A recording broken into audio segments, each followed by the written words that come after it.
Dando sequência à nossa série, a série do exílio. Passamos por Jeremias, agora estamos no livro de Ezequiel.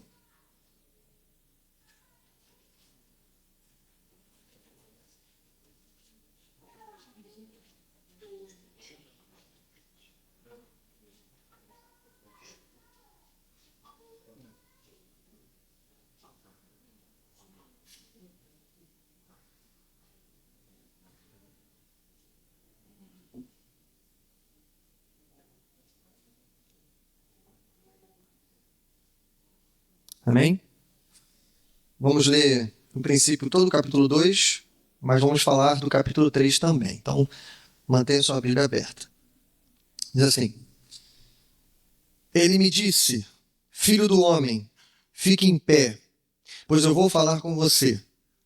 Enquanto ele falava, o Espírito entrou em mim e me pôs de pé, e ouvi aquele que me falava. E ele disse, filho do homem, vou enviá-lo aos israelitas, nação rebelde, que se revoltou contra mim. Até hoje eles e os seus antepassados têm se revoltado contra mim. O povo a quem vou enviá-lo é obstinado e rebelde. Diga-lhe, assim diz o soberano Senhor. E quer aquela nação rebelde ouça, quer deixe de ouvir, saberá que um profeta esteve no meio dela. E você, filho do homem, não tenha medo dessa gente, nem das suas palavras. Não tenha medo, ainda que o cerquem espinheiros e você viva entre escorpiões. Não tenha medo do que disserem, nem fique apavorado ao vê-los, embora sejam uma nação rebelde.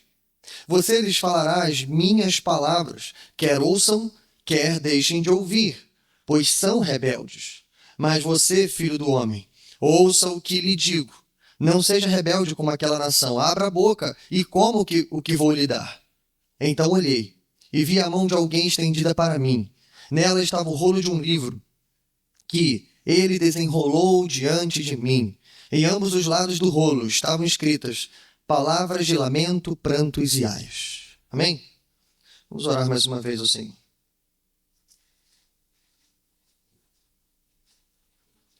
Pai nosso que estás nos céus, bendito e santificado, Senhor, é o teu nome. Obrigado, Senhor, por essa manhã. Obrigado também pela tua igreja reunida e pela leitura da tua palavra. Obrigado porque esse é um momento especial onde paramos, Senhor, com atenção, com expectativa no coração e na alma de ouvir a tua voz. Então é isso que quero pedir nessa manhã. Fala conosco, Senhor. No penúltimo culto do ano, ainda, Senhor, há uma palavra para nós nesse lugar, ainda nesse ano. Então fala, Senhor. Fala conosco, em nome de Jesus. Amém. Graças a Deus. Bom, irmãos, o nosso tema é a continuação do tema da semana passada, que quer dizer como sobreviver e profetizar no exílio, parte 2. A gente viu a primeira parte no capítulo 1 de Ezequiel e hoje daremos sequência a esse tema, a esse assunto, que nada mais é do que o chamado de Ezequiel para viver e não apenas viver, mas trabalhar num contexto de cativeiro, num contexto de total sofrimento. A gente viu que o chamado de Ezequiel ilustra para todos nós que de alguma maneira ainda vivemos num estado de cativeiro, numa prisão sem grades, sem cercas, mas que ainda estamos nesse mundo e que para nós é a nova Babilônia, uma espécie de cativeiro. Nós temos que sobreviver, mas também servir nesse lugar. Então, a visão de Ezequiel, o chamado de Ezequiel, não é apenas a experiência particular de um homem na história, mas ilustra para nós, representa para nós o chamado de todo homem, toda mulher que tem que trabalhar e sobreviver na Babilônia. A gente viu na semana passada duas coisas que são essenciais, que Deus considerou, o próprio Deus, essencial para chamar Ezequiel para esse difícil ministério. A primeira coisa foi uma visão clara daqueles que servem na presença de Deus. Como David já falou aqui, dos seres celestiais, até um pouco estranhos, um pouco estranhos à nossa imagem, à nossa visão até de anjos. Nós vimos isso aqui, mas nós vimos como que eles serviam na presença de Deus. E vimos como isso impactou Ezequiel. A segunda coisa que Deus considerou essencial é, com certeza, uma visão clara do trono da majestade de Deus. Com certeza, ver aquele que está sentado no trono, ver o brilho do seu esplendor, envolto num arco-íris que simboliza a aliança, isso com certeza deveria impactar o profeta. E de fato impactou. Transformou a vida de Ezequiel para que ele pudesse servir na Babilônia. Bom, hoje, dando sequência a isso, nós veremos mais duas coisas que estão impressas no capítulo 2 e capítulo 3. Primeiro, o mensageiro deve se tornar a mensagem. E segundo, a sentinela não pode ficar calada. São essas duas coisas que veremos. Eu peço que você me acompanhe. O que mais é necessário para sobreviver e profetizar no exílio? Então, a partir do verso de número 1 do capítulo 2, o mensageiro deve se tornar a mensagem. Bom, o verso 1 diz: ele me disse, filho do homem, fique de pé. Inicialmente, irmãos, a gente precisa tocar nesse ponto. A gente precisa falar disso. É pela primeira vez, de muitas outras vezes, Ezequiel será chamado de filho do homem. É a primeira vez que esse título aparece na Escritura, é a primeira vez que um homem de Deus é chamado assim. E Ezequiel será, de todos os personagens bíblicos, aquele que mais será identificado com esse título. Para você ter ideia, serão 93 vezes que Deus vai chamar o seu profeta assim, filho do homem. Bom, é claro que no nosso contexto, até como essa é a primeira vez que esse título é falado, para você já começar a entender o que isso significa, aqui, para Ezequiel, filho do homem nada mais é do que uma palavra clara, uma mensagem muito clara, diferenciando Ezequiel da visão que ele acabou de ter. Então Ezequiel viu o quê? Ele viu o trono, ele viu seres celestiais, ele viu animais, né, seres com formas de animais, seres viventes servindo. Quando Deus vira para o seu profeta, ele está diferenciando, ele está dizendo, olha, você não é um ser celestial, você também não é uma outra criatura qualquer, você é aquele que foi criado um pouco menor do que os anjos, você é um ser humano. Em hebraico, essa expressão significa Ben Adam, ou seja, um filho de Adão. Você é um ser humano, frágil, pequeno, mas é você que eu vou chamar. Inicialmente é isso. Mais à frente a gente verá outras coisas referindo-se ao filho do homem. Bom, e a primeira ordem que Deus dá para ele é, fique de pé. E por que fique em pé? Porque, obviamente, o profeta não está de pé. Então, só para lembrar, no capítulo 1, o céu da Babilônia foi rasgado. Esse homem visitou com seus olhos o trono da majestade de Deus nas alturas. E o texto fala como que termina, então, Ezequiel. Ele termina caído, prostrado, com o rosto em terra. E inicia-se o capítulo 2, o profeta ainda está lá, caído. É assim que ele está. E, irmãos, em primeiro lugar, como é maravilhoso para nós ver que Deus está chamando um homem que consegue ver a majestade e se humilha depois disso. É obviamente imprescindível que aqueles que servem na casa do Senhor sejam homens e mulheres de espírito pobre, homens e mulheres de coração humilde, que sabem ficar abatidos diante da glória de Deus. Mas é muito óbvio que Deus não pode trabalhar com gente abatida demasiadamente. É óbvio que Deus não pode trabalhar com uma pessoa que viverá prostrada. Ele precisa se prostrar diante de Deus, mas logo depois tem que se levantar e cumprir a missão. Mas aí a gente tem um problema. Depois que o homem contempla, irmãos, a glória de Deus, a majestade de Deus nas alturas e a santidade de Deus, pronto, ele não tem com quem mais se comparar. Ele só pode olhar para o trono de Deus. E olha para aquele que está sentado e, obviamente, ele diz como Isaías, ai de mim que estou perecendo. Ou como Pedro disse à frente do nosso Cristo, ausenta-te de mim, porque sou pecador. Não há o que fazer. Por isso que a ordem não é suficiente. O texto diz, e o Espírito entrou em mim e me pôs de pé. Veja, irmãos, Deus fala, fique de pé, mas o Espírito entra no profeta. E é claro que o Espírito entra nele muito mais, só para levantá-lo. muito mais do que só colocá-lo de pé. O Espírito entra em Ezequiel para ungí-lo e capacitá-lo. Agora, Ezequiel está humilhado por causa de todos os seus pecados, mas ao mesmo tempo ele está fortalecido, porque ele foi ungido pelo Espírito de Deus. Agora ele está de pé, pronto para ouvir aquilo que Deus vai lhe falar. E o que Deus vai falar para ele? Bom, a gente lê o texto diz que Deus vai dizer para ele, vai adiantar para ele um pouquinho como é que vai ser a natureza da sua missão. Irmãos, que missão difícil. Deus vai dizer, por 7 vezes ele vai repetir a expressão nação rebelde.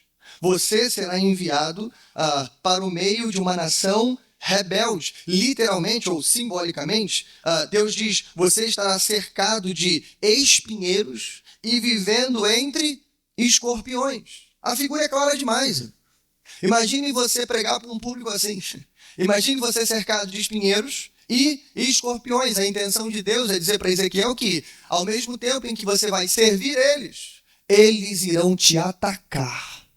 E mais do que atacar, talvez pior do que reagir à sua mensagem, é simplesmente não fazer nada. Você vai ser ignorado.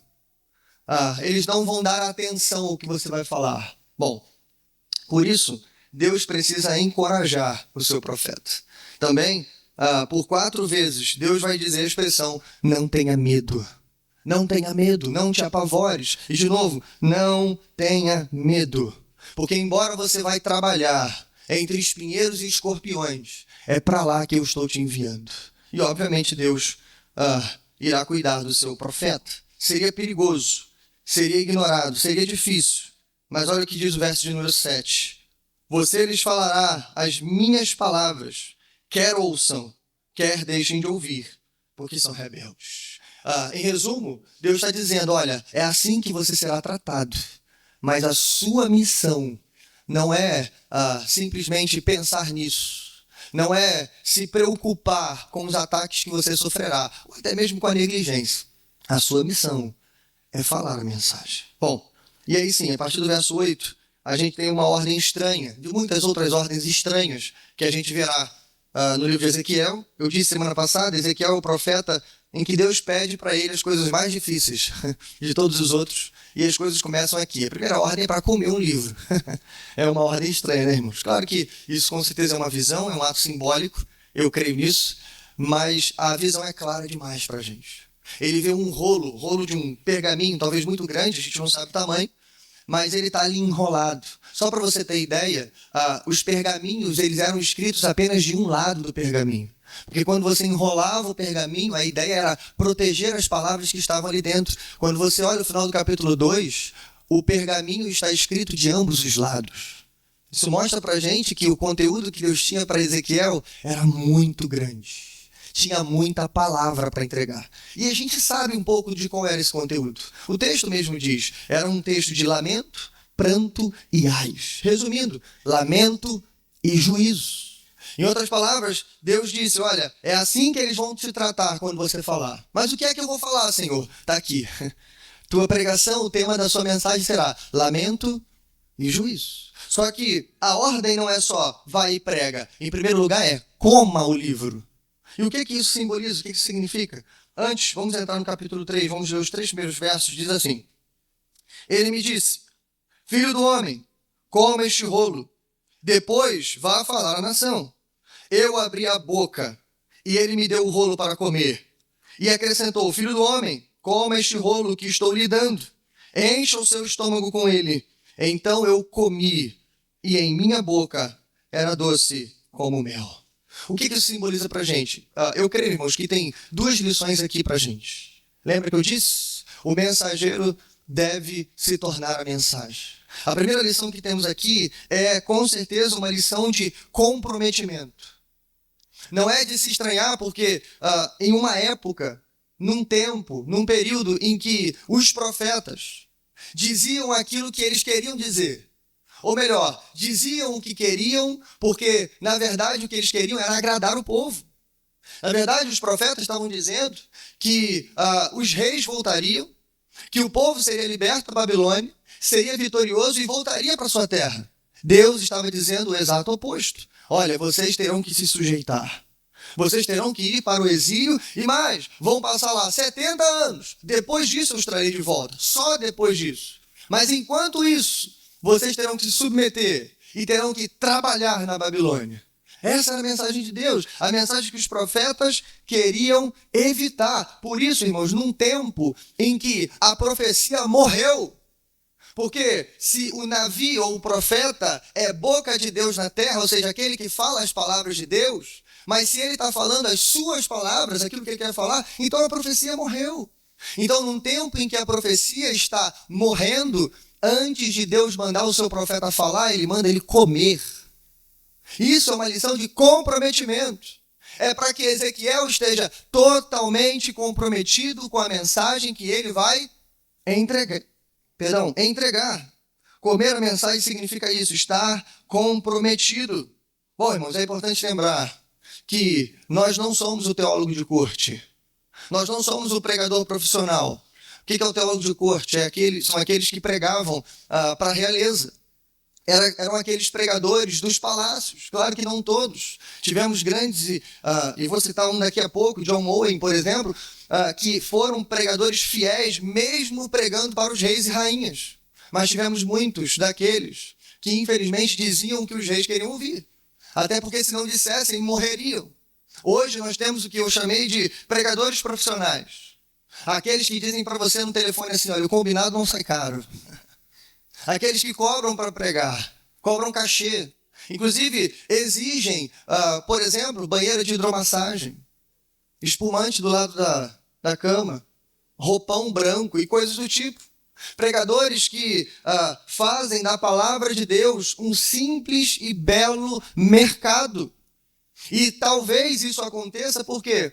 Porque são bons pregadores, sim, mas não estão comprometidos com a mensagem que estão carregando. Só para os irmãos terem ideia,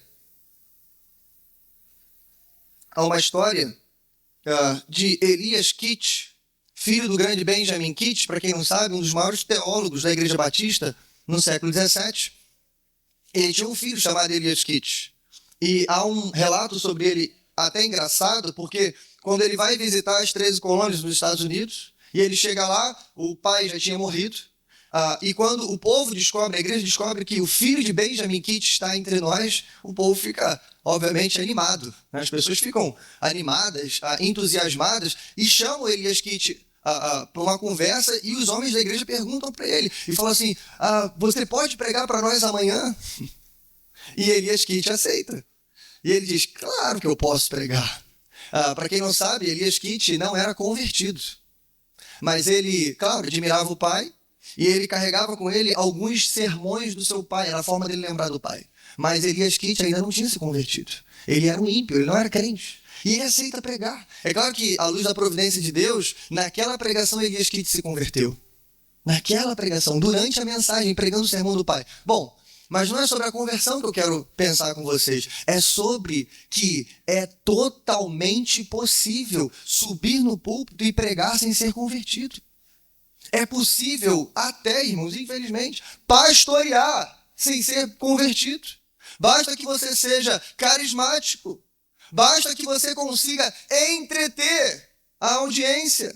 E se você fizer isso muito bem, e o povo gostar de você, pronto! Temos o nosso pastor.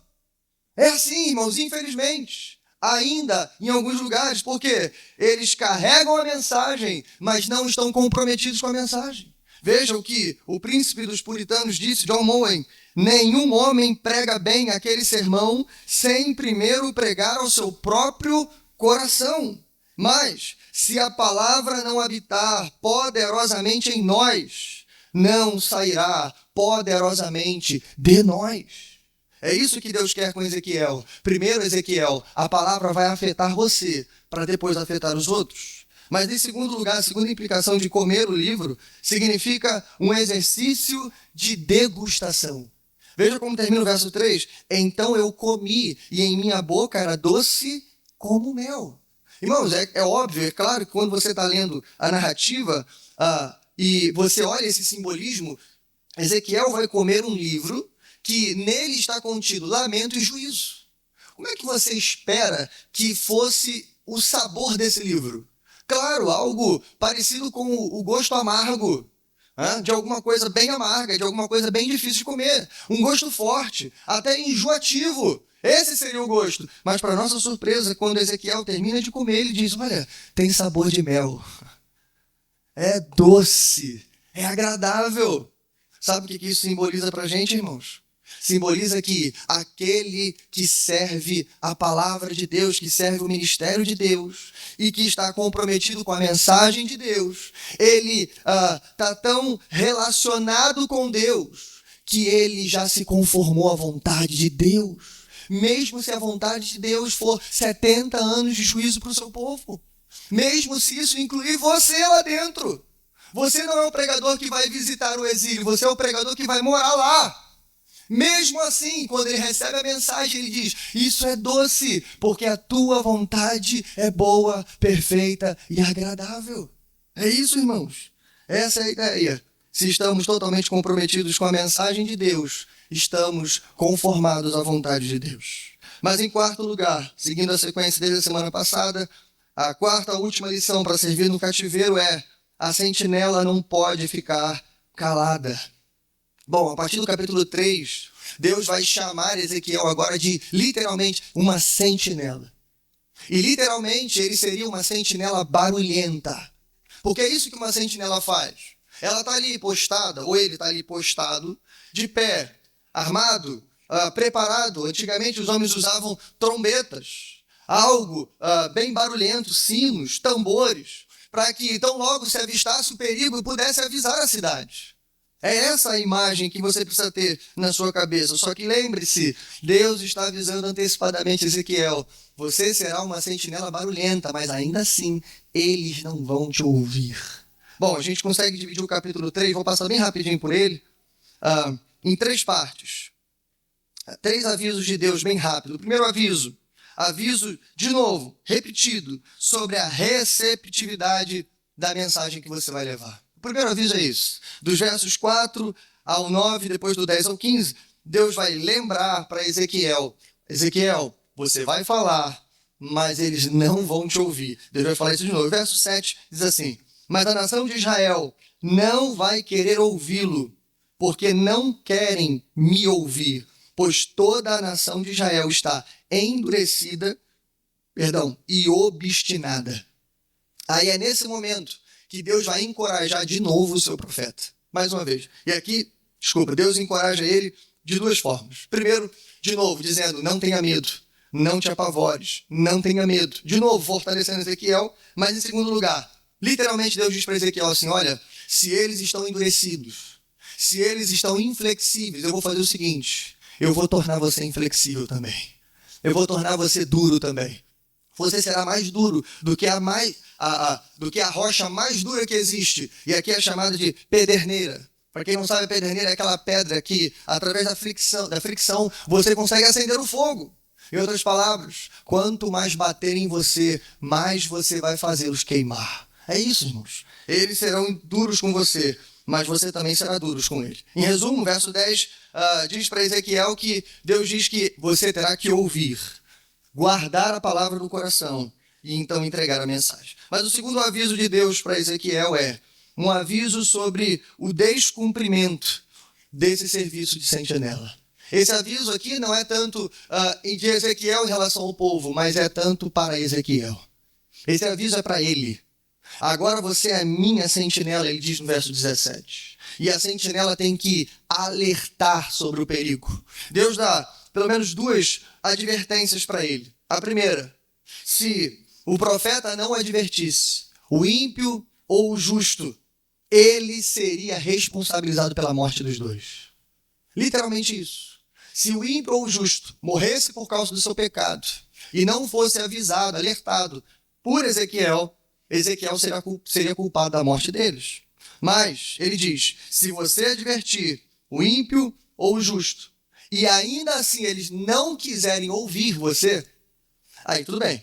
Eles é que serão responsabilizados pela sua negligência. Bom, irmãos, unindo as 2 coisas, então a gente tem, olha, a receptividade da sua mensagem será péssima. As pessoas não vão dar atenção ao que você vai falar. Mas em segundo lugar, Deus diz para ele, a sua missão não é tanto se preocupar com isso. Não é ficar pensando, poxa, mas será que eles vão ouvir? Será que eles vão se converter? Não, a sua missão é entregar a mensagem. Mas em terceiro lugar, o terceiro aviso é o aviso sobre o momento de profetizar.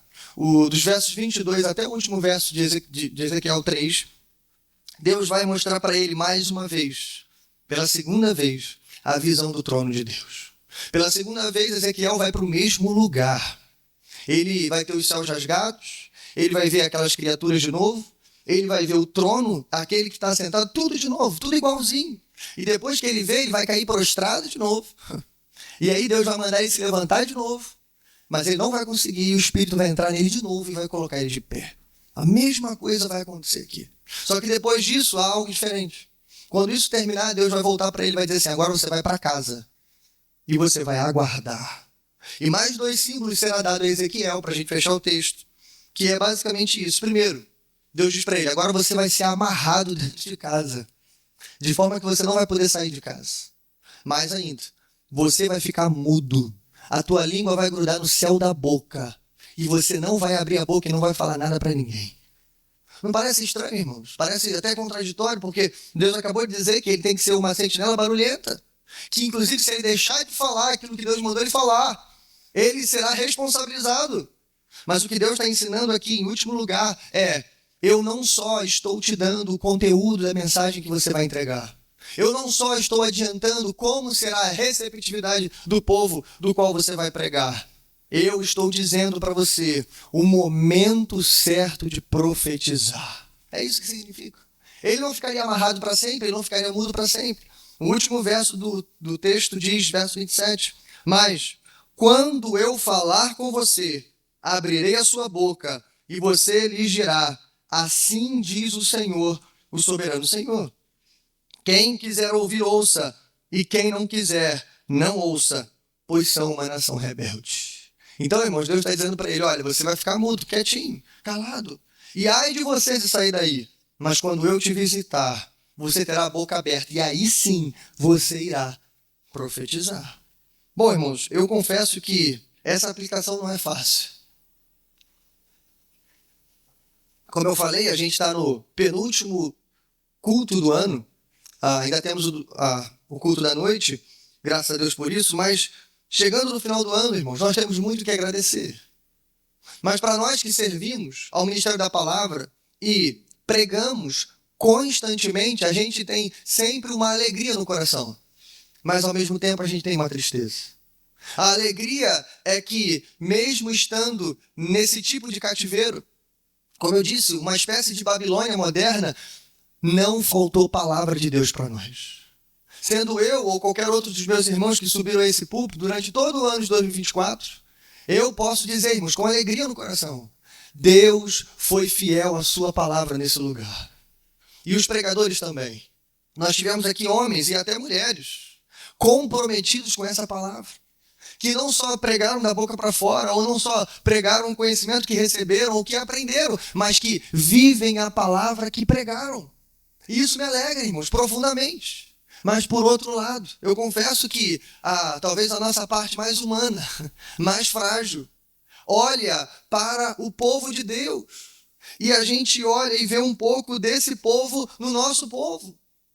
É difícil, irmãos, ver alguns frutos às vezes. Às vezes demora muito. Às vezes a gente não vê mudança. A gente prega, irmãos, o ano todo. Eu sei que para algumas pessoas vir ao culto pode ser selecionável. Para a gente, não. Não há um culto que a gente não esteja. Não há uma semana que eu não esteja pregando no púlpito. Seja aqui ou em outro lugar. Não houve, durante esse ano, uma semana que eu não preguei. Não houve. Teve semana que eu preguei 6 vezes. Graças a Deus por isso. Mas, ao mesmo tempo que a gente tem alegria no ministério da palavra, a gente tem tristeza. Porque imagina Ezequiel pregando e falando e as pessoas não ouvem. E a gente falou o ano todo. E, infelizmente, alguns corações ainda parecem endurecidos. Parecem imóveis, parados. E isso frustra a gente um pouco. A gente fica cansado, entristecido, alegre, mas ainda entristecido ou triste, porém alegres. Bom, irmãos, eu confesso que às vezes esse é o meu sentimento. Mas quando eu estava estudando esse texto e eu ouvi essa palavra, ao mesmo tempo que isso alegra o meu coração, isso tem que ser uma nota de preocupação para a gente. Porque Deus disse para Ezequiel, apesar da sua frustração. Eu sei que eu saltei os textos aqui, não dá para a gente expor verso a verso, mas se você ler com atenção no capítulo 3, quando Ezequiel faz o movimento e ele vai lá para dentro da Babilônia, junto ao rio Quebar, o texto diz que ele vai com o espírito amargurado. Ele obedece à voz de Deus. Ele já foi tomado pelo espírito, mas o espírito dele está amargurado. Ele está triste, irmãos, por causa dessa palavra que Deus disse. Deus virou para o profeta e disse: a tua responsabilidade é falar. Não é se preocupar. Você fala aos ouvidos, eu falo aos corações. E ele diz literalmente, olha, quem quiser ouvir, ouça. E quem não quiser, não ouça. Isso é uma mensagem de encorajamento para o pregador, mas é uma mensagem de alerta para vocês, para os ouvintes. Isso aqui é talvez a versão primitiva do que João vai dizer lá em Apocalipse. Lembra? Ou, na verdade, o que Deus diz para ele em visão. Quem tem ouvidos, ouça. Lembra? O que o Espírito diz às igrejas. É a mesma coisa, irmãos. Para nós, temos que buscar no Senhor esse fortalecimento, porque estamos falando fielmente, sem escolher texto, sem selecionar textos, sem, às vezes, pensamos em aplicações, irmãos, que a verdade é, a gente não quer falar. A gente pensa em aplicações, Deus nos dá, às vezes, algumas mensagens que a gente fala, não, isso aqui não. Mas a gente não tem evitado a palavra de Deus. A gente tem entregado ela. Mas que vocês também possam ouvir essa palavra, guardar no coração e obedecer a palavra de Deus. Não sejam como aquele povo rebelde que ouviu, mas infelizmente fechou os ouvidos para a palavra. Bom, para encerrarmos, irmãos, essa manhã, eu tenho 3 aplicações rápidas aqui para a gente, mas eu não poderia deixar de fazê-la à luz da nova aliança do Senhor. Eu creio que todo o chamado de Ezequiel, como eu já disse, é um padrão para nós. Não é um ato isolado, mas é um padrão para todos aqueles que servem na Babilônia. Mas não é só a Babilônia que mudou. O tempo mudou também. A gente já vive depois da plenitude dos tempos. Ezequiel, por mais nobre e fiel que fosse, ele não sabe nada sobre a encarnação. Ele não soube quem era Jesus. Ele não soube do que Jesus fez ou faria no futuro. Ele, sim, vai escrever sobre um grande profeta, ou ele vai escrever, sim, sobre o que aconteceria no fim dos tempos, mas Ezequiel não sabe o que vai acontecer na plenitude dos tempos. Mas nós sabemos. Nós vivemos depois da obra completa de Cristo e vivemos depois do derramamento do Espírito Santo. Então, se Ezequiel foi tomado pelo Espírito, todos nós temos o Espírito dentro de nós. Isso faz de cada um de nós profetas e sacerdotes do reino do Senhor. Então, eu não posso deixar de aplicar esse texto à sua vida, à minha vida, depois da manifestação do nosso Senhor Jesus. E mais ainda, Ezequiel não sabia nada sobre a Trindade, por exemplo. Mas você sabe. Você sabe que há um Deus, e somente um Deus, mas que subsiste em 3 pessoas. Deus Pai, Deus Filho e Deus Espírito Santo. E não sei se você reparou, mas nos 3 primeiros capítulos de Ezequiel, nós temos uma indicação clara sobre a Trindade aqui. E você vai perceber que a minha aplicação final vai seguir justamente a Santíssima Trindade. E eu quero deixar esses 3 conselhos para a sua vida e para a minha também. Nós que precisamos servir na Babilônia. Escute isso.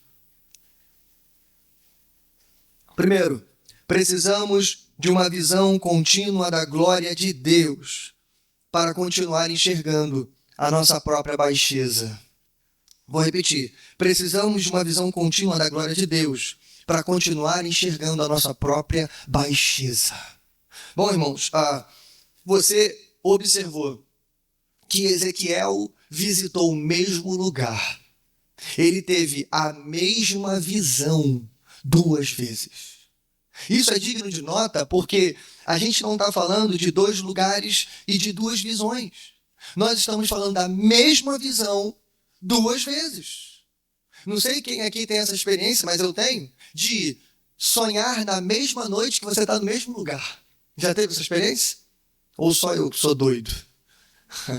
Às vezes eu acordo, bebo água, estou meio transtornado, volto a dormir, volto para o mesmo lugar no sonho.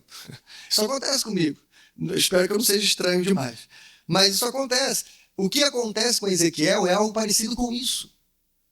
No capítulo 1, ele vê os céus abertos, ele tem a mesma visão. Agora, no finalzinho do 3, ele vai para o mesmo lugar, os céus são abertos, ele tem a mesma visão. E isso, irmãos, informa para a gente de maneira clara que apenas um vislumbre da glória de Deus não basta. Apenas uma experiência real e relacional com Deus não basta. Nós precisamos de uma experiência contínua com Deus. Eu sei que se eu perguntasse a cada um de vocês, com certeza você tem uma experiência dessas com Deus. Uma experiência extraordinária, onde você presenciou um milagre, ou viveu um milagre, ou uma história de conversão impressionante, algo extraordinário. Com certeza você tem. Além do mais, irmãos, o maior milagre de todos é a conversão. Então, você que é convertido tem essa experiência. Mas, veja, irmãos, eu repito, uma experiência só não basta. Quer ver outra coisa? Um avivamento não basta. Não basta, irmãos. Eu posso dizer que na minha vida eu vivi avivamento.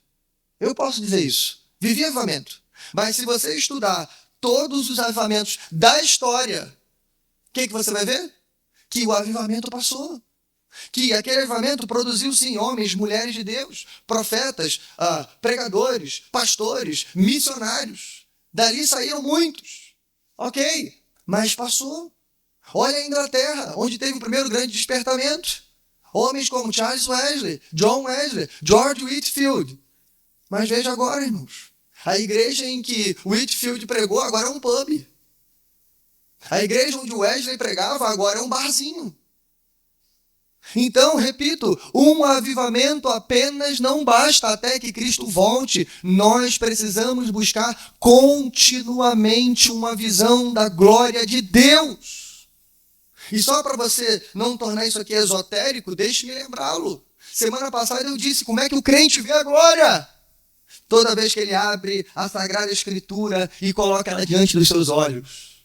Pelos olhos da fé, você lê o texto, o Espírito Santo dá vida àquelas palavras. E você consegue visitar o Santo dos Santos. Toda vez que você se ajoelha em secreto no teu quarto, como diz Mateus 6,6, o Deus que te vê em secreto te recompensará.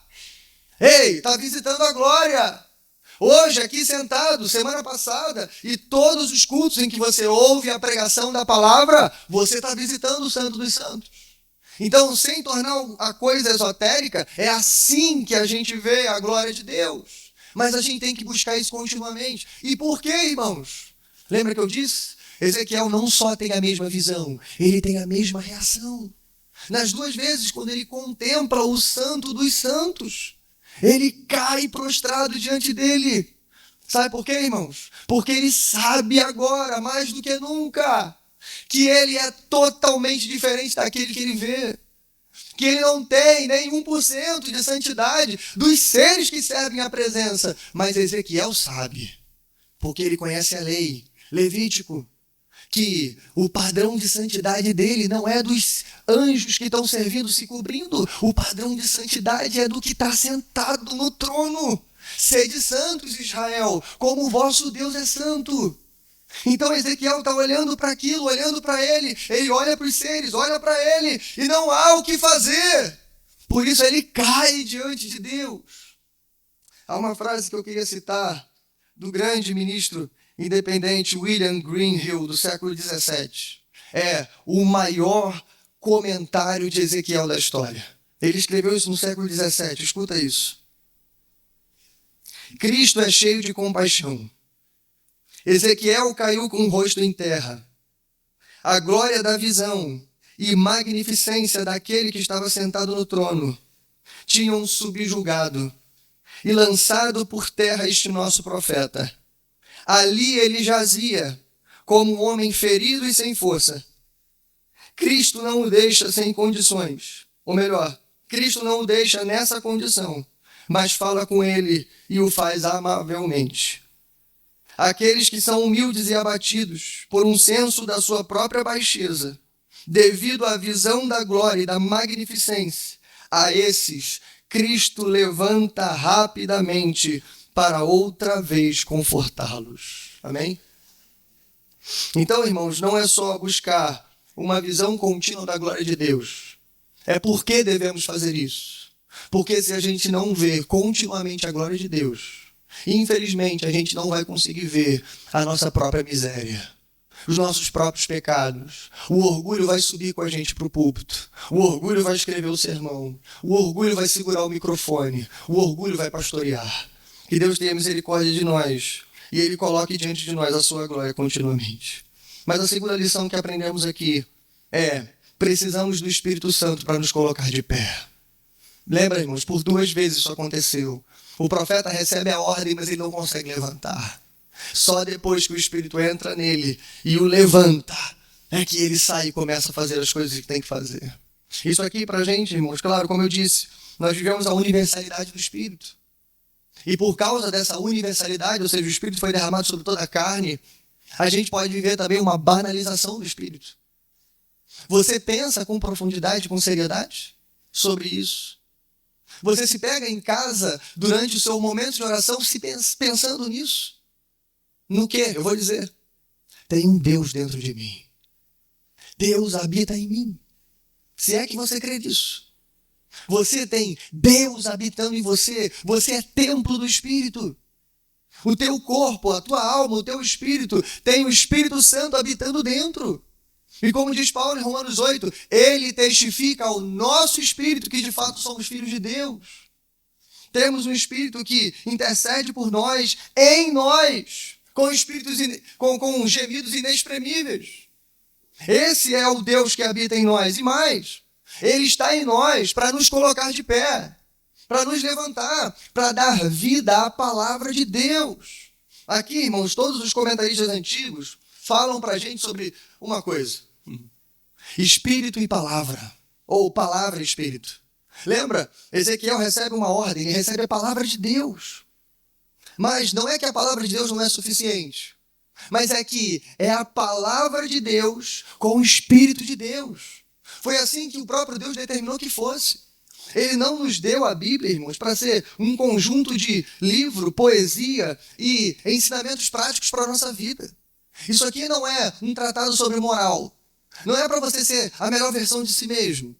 Isso aqui, irmão, é espírito e vida. É a palavra de Deus. Ela é apta para discernir pensamentos e intenções do coração. Ela penetra entre juntas e medulas e vai até a divisão de alma e espírito. Essa é a palavra de Deus, viva e eficaz. Mas ela não tem vida sozinha. Quem dá vida à palavra é o Espírito. E você tem o Espírito Santo habitando em você. Veja, irmãos, que bênção. Então só basta você fazer uma oração: Senhor, me levanta, me põe de pé. Talvez você esteja já como Ezequiel. Talvez você chega no final do ano agora, em 2024, tendo clara consciência dos seus pecados. Isso, irmãos, é maravilhoso. Isso é, talvez, o primeiro passo. Mas eu disse, Deus não pode trabalhar com um servo prostrado, demasiadamente abatido. É preciso que você se levante. Ainda há muito trabalho a fazer. Ainda tem muito terreno para conquistar. O reino tem que avançar. Você tem que dar rosto e voz para a palavra de Deus. É você que Ele chamou. Então, clame o Espírito Santo de Deus. Vem, Senhor, vem sobre mim. Vem me visitar. Me levanta, me põe de pé, para que eu possa cumprir e levar a tua palavra, mesmo que seja entre espinheiros e escorpiões. Bom, mas em terceiro lugar, irmãos, para a gente fechar, precisamos do verdadeiro Filho do Homem para nos salvar definitivamente. Como é bom, eu falei lá no início sobre o Filho do Homem, e aqui eu termino.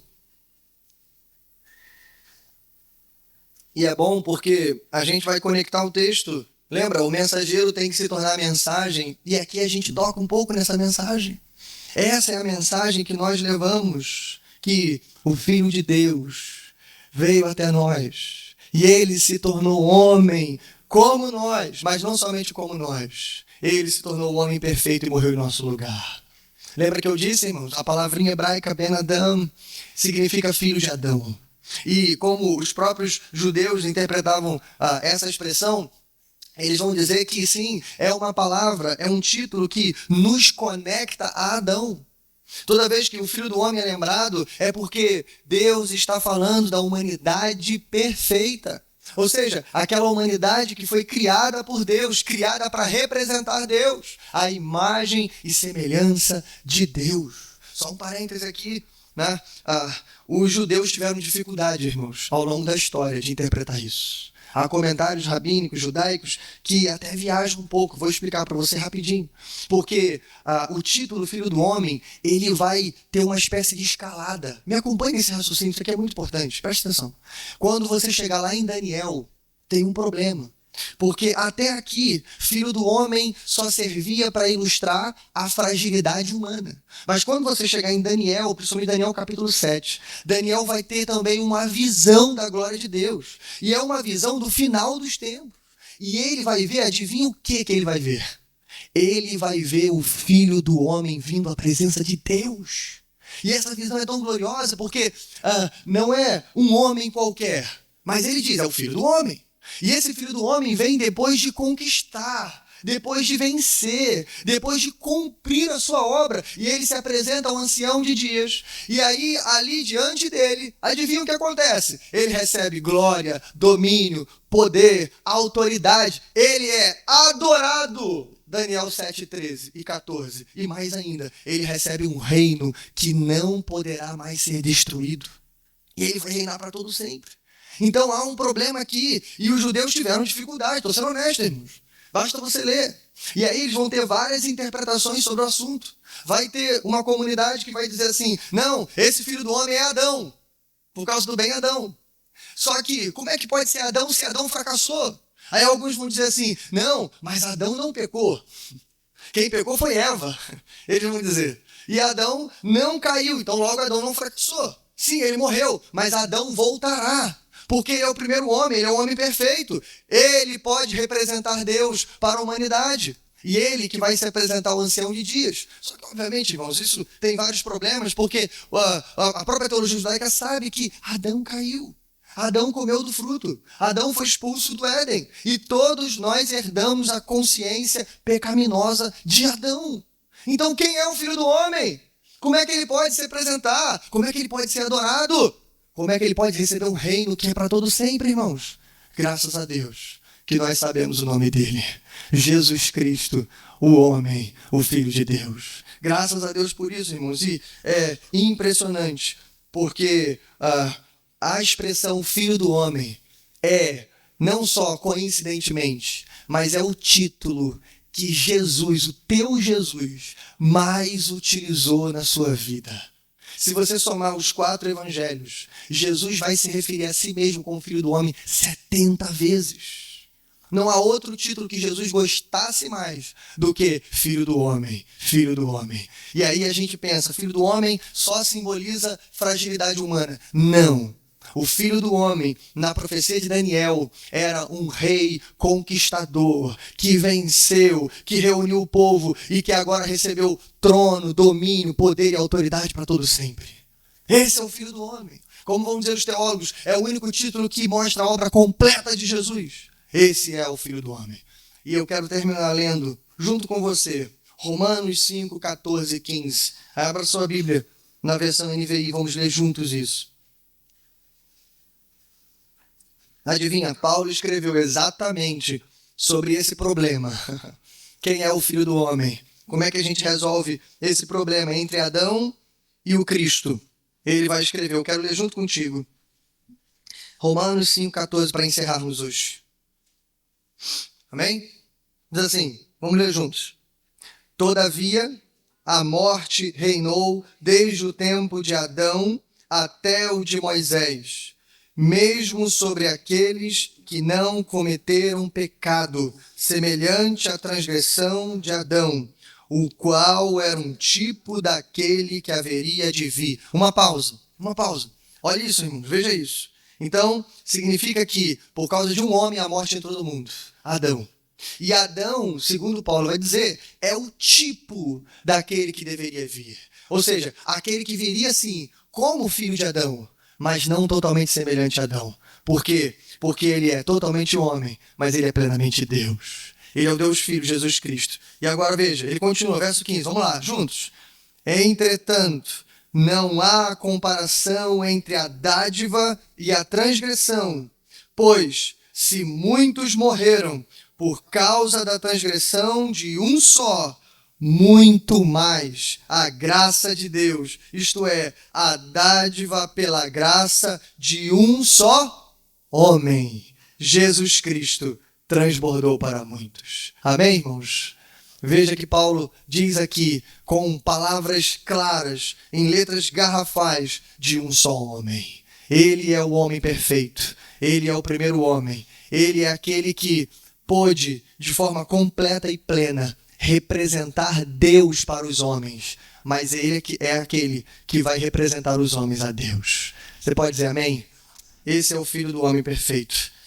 E a ele louvamos e adoramos. Essa é a mensagem que você tem que entregar. Veja, que maravilha. Numa Babilônia cheia de escorpiões. Essa é a mensagem de esperança. É a mensagem do Evangelho.